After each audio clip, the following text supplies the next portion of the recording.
George Russell colocando a McLaren em xeque, Gabriel Bortoleto falando sobre a relação com Max Verstappen e os pilotos da Ferrari em foco. Até Lance Stroll é destaque no Direto do Paddock de hoje. Direto do Paddock sempre no oferecimento de Mint, a plataforma cripto do BTG Pactual. Bitcoin e criptomoedas, invista na Mint com toda a segurança, praticidade e credibilidade do BTG. Bom, vamos aqui aos destaques do dia de mídia do GP de Las Vegas, minha gente. É isso, horário alternativo. Claro, estamos aqui no plantão da madrugada para trazer tudo sobre a etapa americana para vocês. Claro, uma das últimas da Fórmula 1 2025. Temos agora o GP de Vegas, depois Qatar e Abu Dhabi encerrando o campeonato deste ano. Eu sou o Carlos Costa e estou na companhia de Isa Fernandes para abordar tudo que foi destaque lá nos States. Isa, seja muito bem-vinda. O dia de mídia interessante com alguns destaques bons aqui pra galera conferir no Direto do Paddock. Dê aí o seu salve pro pessoal. É isso mesmo. Oi, Carlos. Oi para todo mundo que está assistindo a gente, seja de madrugada, de manhã, de tarde, de noite. Mas olha, acho que dos últimos dias, né, dos últimos GPs, foi um dos dias de mídia que a gente conseguiu tirar mais coisas. O pessoal não estava tão tímido assim. Então vamos lá para o que a gente já tem aí do que os pilotos falaram lá em Las Vegas.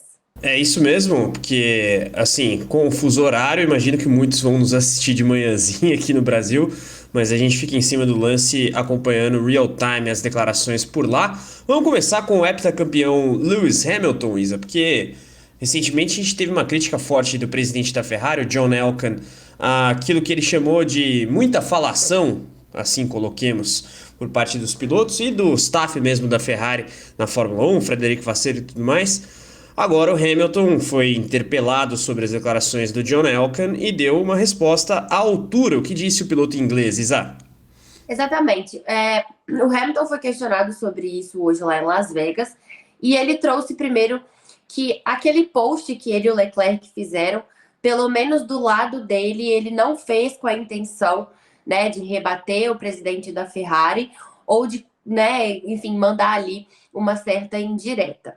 E aí sobre, né, a fala do John Elkann para a Sky Sports Itália depois do GP do Brasil, ele falou o seguinte: todos nós precisamos assumir responsabilidade dentro da equipe e cada um precisa fazer sua parte. Eu sei que há muita paixão nesse time, em cada membro dele. Sou extremamente grato pelo esforço extraordinário que cada pessoa na fábrica continua fazendo semana após semana. E naturalmente, por ser a Ferrari, sempre há muita atenção, nem sempre de forma positiva, mas estamos todos totalmente comprometidos em virar esse jogo e eu estou totalmente comprometido em ajudar esta equipe a se reconstruir e crescer. Cada desafio é uma oportunidade para crescermos e aprendermos, e acredito fielmente que vamos chegar onde queremos estar. Tá aí o Hamilton, interessante a resposta dele, à altura e ainda no âmbito da diplomacia, né? Não chutou o balde aí o piloto britânico, mas é aquela coisa, né? Se a gente olha para a Ferrari de maneira mais ampla e não só para o lado do Hamilton na garagem, vemos que não é só a pilotagem do heptacampeão mundial que está aí faltando, né? A estrutura toda tá com alguns problemas que devem ser resolvidos para que assim eles possam brigar por títulos, seja de construtores ou de pilotos. Falando em pilotos, vamos ao outro personagem do lineup ferrarista, Charles Leclerc, que também falou sobre a declaração recente do John Elkann. Deu uma apaziguada, um tom um pouco mais tranquilo do monegasco, né, Isa? Pois é, o Leclerc teve um tom aí um pouco diferente do que o Hamilton disse. Ele colocou panos quentes, né? Vamos falar assim, em relação à declaração do John Elkann. Ele disse o seguinte, abre aspas, ele, o John Elkann, ama a Ferrari. Eu amo a Ferrari. Todos nós amamos a Ferrari. E tentamos fazer o nosso melhor em qualquer situação. Na verdade, eu não vi a matéria. O John me ligou antes, como ele faz depois de todas as corridas, para poder conversarmos e também para ele me dizer que a mensagem que queria passar era positiva, ao afirmar que precisamos fazer melhor, algo claro para todos. Então, realmente, estamos alinhados e vou fazer absolutamente tudo para levar a Ferrari de volta ao topo. Sempre disse isso no passado e sempre dei o meu melhor. Vou tentar fazer ainda mais. Essa é realmente a prioridade da equipe e o que queremos alcançar. E aí ele encerra dizendo, né, o seguinte: novamente, As intenções das palavras foram positivas e não negativas, e vamos continuar tentando melhorar. Ele foi muito claro no que disse e, como sempre, foi muito honesto conosco. Quando ele diz algo, é porque ele quer dizer aquilo. Ele falou com todos nós como faz regularmente, e é muito claro o que ele está querendo dizer. Fecha aspas. Charles Leclerc aí mais político, vemos a cara não tão contente do piloto monegasco aí, numa temporada repleta de pódios, né, Isa? Mas sem vitórias, claro, não é o que se espera de uma Ferrari. Até por isso, talvez este personagem que vemos na tela esteja cogitando uma possibilidade de troca de time, informação que surge na imprensa italiana e a gente repercute aqui no direto do paddock. Aston Martin é uma possibilidade para Charles Leclerc em 2027, Isa? Exatamente. Pipocou aí, né, nessa semana, no começo dessa semana, que o Leclerc poderia estar aí surgindo na Aston Martin. De acordo com o Insider, né, do jornalista Léo Turini, que tem aí as suas fontes e é especializado, né, na Ferrari, em trazer esses conteúdos da Ferrari, Fernando Alonso poderia estar aí de saída da Aston Martin para o Leclerc poder entrar na equipe de Silverstone. Vale destacar também, né, que o empresário do Leclerc é o Nicolas Todd, e ele já estaria fazendo esses contatos para o Leclerc entrar na Aston Martin em 2027, não no próximo ano, mas para 27, né? E também alguns valores até já teriam tá sendo colocados na mesa do possível salário do Leclerc, né? De como eles fariam então toda essa movimentação. Ainda é muito no campo da especulação, mas o Léo Turini, né, o jornalista, ele também destaca que o Verstappen é ali o centro, né, desse efeito dominó. Então, tudo isso vai depender da movimentação do Verstappen, caso ele realmente decida sair aí da Red Bull, né, em 26 ou 27. Então, essas movimentações ainda estão todas no campo de uma especulação, de uma possibilidade, porque o mercado vai girar muito em torno da decisão do Max Verstappen. Mas é isso, então ele também traz, né, que o Nicolas Todd já teria entrado em contato com a Aston Martin desde muito cedo nessa temporada e que essas conversas elas já estão aí acontecendo há um certo tempo. Bom, o mercado de pilotos sempre nos holofotes, né? Especialmente quando tem uma mudança de regulamento na Fórmula 1, é o caso para a próxima temporada, que a gente tem a revisão técnica de regulamentos, né? Com foco especialmente nas unidades de potência, mas não apenas, de qualquer maneira, para o Verstappen, por exemplo, que tem na Red Bull a chegada da Ford em parceria com a empresa de energéticos no fornecimento do motor. Isso tudo vai ser muito importante de se observar. A gente vai falar mais do Max, inclusive por conta do que ele falou acerca de Gabriel Bortoleto aqui no Brasil, mas antes, ele e o decano Eric Gabriel têm um recado muito importante para você. Fique ligado porque a Mint trouxe novamente a promoção do cashback.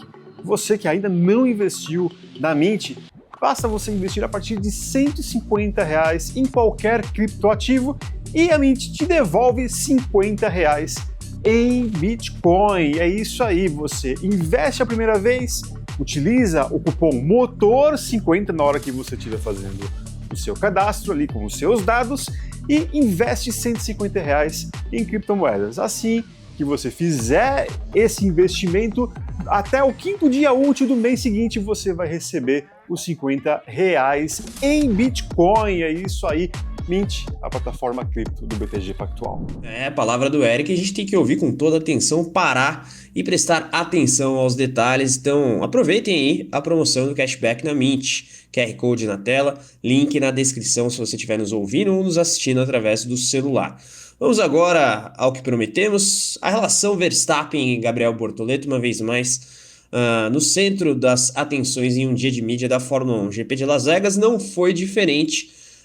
O Gabriel foi questionado sobre o piloto holandês e trouxe algumas coisas interessantes para a gente abordar aqui no Direto do Paddock, né, Isa?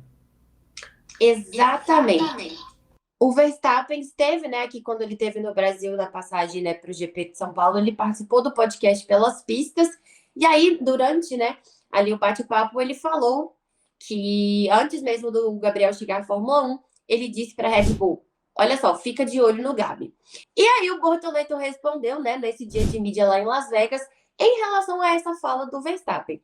Ele disse, olha só, é ótimo. Bom, não é novidade para ninguém, né, que a gente tem um relacionamento muito bom ele sempre me apoiou ali desde as categorias de base, enquanto eu crescia, só que ele foi muito realista comigo também. E aí, no fim, ele fala o seguinte, né? Eu sabia que ele tinha conversado com a Red Bull, mas não sabia que ele ia dizer coisas desse tipo. Quando ele contou isso no podcast, eu pensei, tudo bem, isso é legal. Então ele volta ali no tempo para poder fazer isso. E aí ele traz de novo ali, né, a fala de que o Verstappen chegou para o Jonathan Whitley e disse, olha, fique de olho nesse cara, ele pode ser muito bom na Fórmula 1. E aí ele faz aí, né, até uma meia-culpa e fala, olha, não quero falar muito isso, desde que o Verstappen fale, mas definitivamente é muito legal da parte dele. Bom, interessante sempre ouvir, seja Bortoleto ou Verstappen, sobre a amizade entre eles, que claramente é genuína, né? Isso tá ficando bastante claro ao longo da temporada deste ano. Agora, Bortoleto vem de um fim de semana difícil na Fórmula 1, não o último fim de semana, em que não tivemos ação da categoria, mas o anterior GP de São Paulo, a etapa brasileira da F1 aqui em Interlagos, muito acidentada para o Gabriel, né? Tanto na corrida sprint quanto na corrida principal.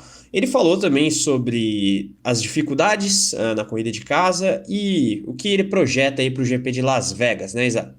É isso mesmo.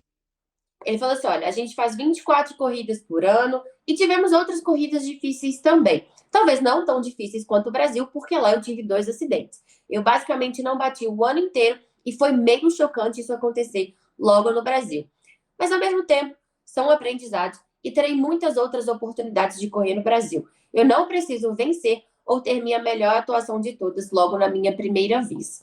E aí ele continua falando, né? Não vou diminuir o ritmo por conta da batida que aconteceu lá no Brasil, porque no fim das contas ainda preciso tentar entregar pontos para a equipe, já que estamos lutando por um campeonato e preciso forçar por isso. Mas quando você não bate o ano inteiro, não é que você esteja permitido a fazer isso, mas você pode arriscar um pouco mais. Só que agora, com poucas peças restantes, preciso ser um pouco mais cuidadoso. Gabriel tem que zelar pela maquinaria da Sauber, né? Afinal, o prejuízo na Fórmula 1 é grande em caso de acidentes mais contundentes, como foi, aliás, o dele na corrida sprint aqui do GP de São Paulo. Aliás, outro que costuma se acidentar, o Gabriel não diria que costuma se acidentar, eu fui exagerado, mas Franco Colapinto, este sim costuma se acidentar, embora esteja aí numa segunda metade de temporada com a Alpine um pouco melhor. Ele saiu em defesa do Gabriel Bortoleto depois da etapa de Interlagos, né, colocando a culpa pelo incidente do Gabriel na corrida principal, domingo, no Lance Stroll, e agora o Stroll respondeu, né, foi ali questionado sobre as críticas que o Franco Colapinto fez a ele, e nesse dia de mídia do GP de Las Vegas, o canadense da Aston rebateu o piloto argentino da Alpine, Isa. Pois é. Só para recapitular, né, para a galera que não lembra o que o Colapinto falou ali depois da corrida, ele falou o seguinte: o Stroll está sempre empurrando as pessoas para fora da pista. Ele simplesmente não olha para os retrovisores, não deixa espaço e mandou o Gabi para o muro. É o que ele faz todas as vezes. E aí, claro, né? O Stroll foi aí contestado em relação a essa fala do Colapinto, e aí ele respondeu: eu ouvi falar sobre isso. Não sei, talvez ele esteja frustrado e bravo com a vida. Não sei quantos pontos ele tem no campeonato, não posso lhe dizer. E aí, né, quando foi dito para ele que o Colapinto não tinha pontuado ainda, ele acrescentou: bom, ele tem 0 pontos. Provavelmente ele deveria se concentrar em suas próprias coisas e tentar marcar alguns pontos este ano. Não sei, não é de surpreender. Talvez ele esteja frustrado com a sua temporada e não esteja onde gostaria de estar. Ele precisa falar sobre outras coisas que são irrelevantes. Meu conselho para ele é tentar se concentrar em suas próprias coisas e talvez marcar um ponto esse ano. Tirou onda aí o Lance Stroll, respondeu ao Franco Colapinto, né? Realmente, o Colapinto precisa pontuar, né? Terminar o ano zerado é dureza. Inclusive, na corrida de São Paulo, o Pierre Gasly conseguiu pontuar, foi 10º com a Alpine, o companheiro francês do Franco Colapinto. Mas quem diria que teríamos Lance Stroll em destaque nos 2 últimos diretos do paddock lá na etapa brasileira. O Stroll também foi destaque porque foi questionado ali sobre a história revelada pelo Reginaldo Leme, segundo a qual ele teria pedido para sair da Aston Martin e o papai Lawrence não deixou.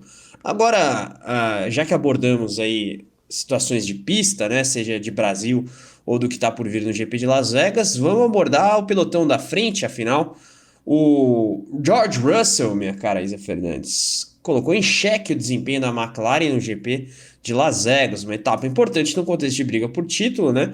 Temos aí 24 pontos de gap entre o Lando Norris e o Oscar Piastri, o Verstappen correndo por fora, mas nunca se sabe, né? Se ele ganha essa corrida e a McLaren vai mal.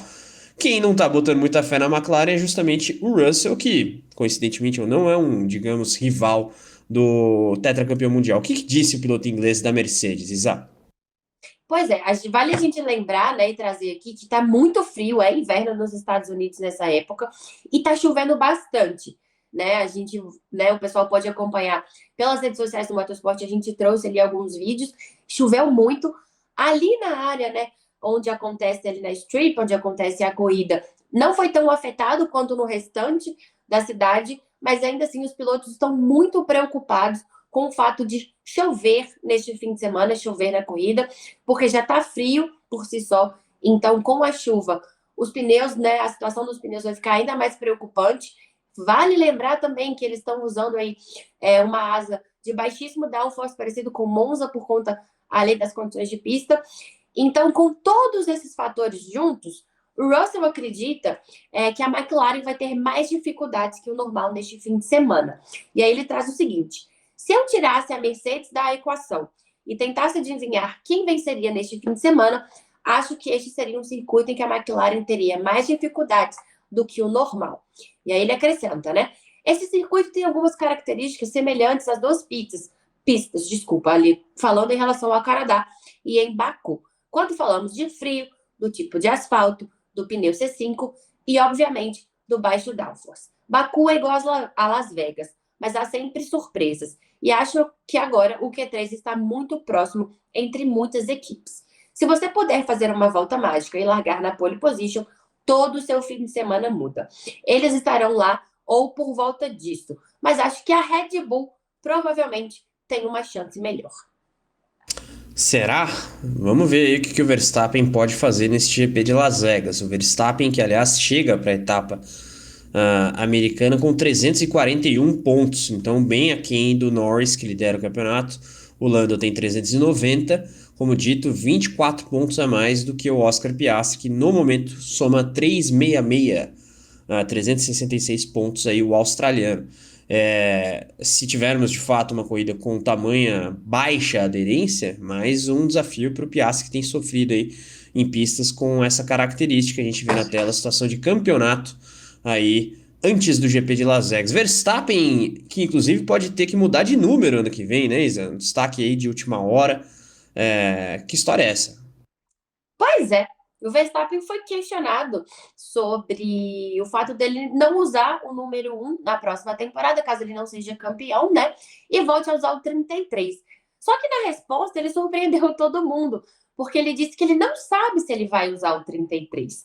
Por quê? Durante toda a carreira dele, júnior, ele usou o número 3, né? Foi o número que representou ele enquanto ele foi evoluindo no automobilismo. Só que quando chegou na Fórmula 1, o Daniel Ricciardo já usava o número 3.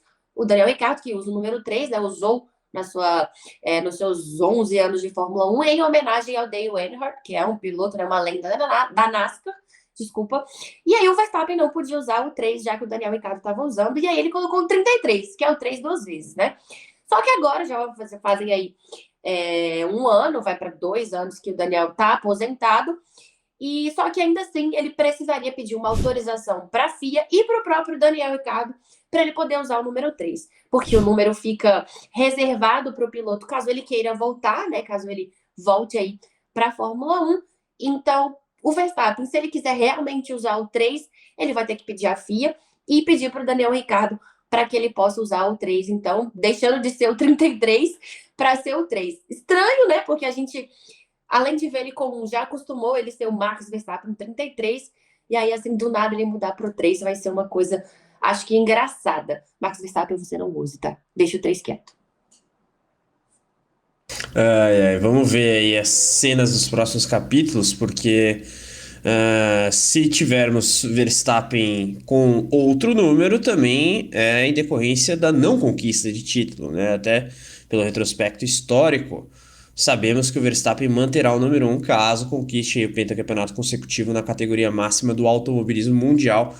Ele que ganhou o primeiro título dele ainda com 33, né? Afinal, Hamilton era o campeão. Hamilton que, por sua vez, não usou o número 1. A exemplo do Marc Marquez na MotoGP, né? O Marquez mantém o número 93 e não muda ali para o 1. A gente teve recentemente a última etapa da MotoGP com o Jorge Martin, campeão de 2024, se despedindo do número 1, que fica aí sem dono, né? Por conta de que o Marquez não usa aí o número 1 na classe rainha. Galera, queremos saber aqui o seu palpite para o GP de Las Vegas de Fórmula 1. Chegou aquele momento aqui, a reta final do nosso Direto do Paddock. Queremos os seus, digamos, suas premonições aí para a etapa americana, não só com relação a pole, vencedor, pódio, mas também com relação a Gabriel Bortoleto. GP de Las Vegas, como dito, um horário diferente, etapa que é na madrugada do Brasil, corrida principal, aliás, disputada na noite de Las Vegas, trazendo aqui os horários para vocês, minha gente. Temos aí na próxima noite ainda o treino livre número 1, às 9h30 da noite, horário de Brasília, nesta quinta-feira. 1 da manhã de quinta para sexta, a gente tem o treino livre número 2, Série 3, 9h30 da noite de sexta-feira. Sábado, 1 da manhã, a classificação, né? Sábado, no caso, a madruga de sexta para sábado. A corrida, 1 da manhã também, na madrugada de sábado para domingo, conforme vocês veem na tela. Vocês sabem, né? Não é porque é madruga que a gente vai deixar de ter as atrações aqui habituais de fim de semana de corrida da Fórmula 1 para vocês na Motorsport TV Brasil no YouTube. Então, pós-TL2, a gente tem o Sexta Livre com os destaques dos treinos. Pós-quali, o nosso programa Q4 com tudo do grid de largada e, claro, pós-corrida, direto do estúdio da Motorsport TV Brasil, a gente tem o nosso programa Pódio com toda a análise e debate do GP de Las Vegas de Fórmula 1. Então se inscreva, é muito importante ativar as notificações também, além de você deixar a sua curtida e a sua hypada aqui no nosso Direto do Paddock. O Direto do Paddock é um oferecimento de Mint, a plataforma cripto do BTG Pactual. Bitcoin e criptomoedas, invista na Mint, com toda a segurança, praticidade e credibilidade do BTG. Vocês estão vendo aí na tarde, promoção de cashback em Bitcoin, hein? Colocando R$150 em qualquer cripto ativo, você recebe de volta R$50 no Bitcoin via cashback. O depósito na sua conta é até o 5º dia útil do mês subsequente ao seu investimento em qualquer cripto, tá? Não precisa ser no Bitcoin, você coloca lá em Solana, Ethereum, vamos supor, usando o cupom MOTOR50 e sendo um novo cadastrado no app da Mint, e aí você recebe de volta os 50 em Bitcoin. Isa, vamos nessa? Madrugada, a primeira aqui de algumas das coberturas do GP de Vegas. Valeu pela companhia. Obrigada a você, Carlos. Nos vemos aí sexta, sábado, domingo. Tamo junto. É isso, minha gente. Vamos ficando por aqui. Manda aqui o Direto do Paddock pra galera que vocês sabem que gosta de corrida. Espalha aqui o nosso conteúdo sobre esporte a motor. A gente se vê na próxima madruga e durante o dia, claro, você sabe, pode ver e acompanhar tudo no nosso site, motorsport.com, nas nossas redes sociais também, Instagram, Threads, Facebook, Twitter. É só pesquisar o nosso perfil. E claro, o link para o nosso canal no WhatsApp está aqui na descrição também. Um abraço, até a próxima. Tchau, tchau.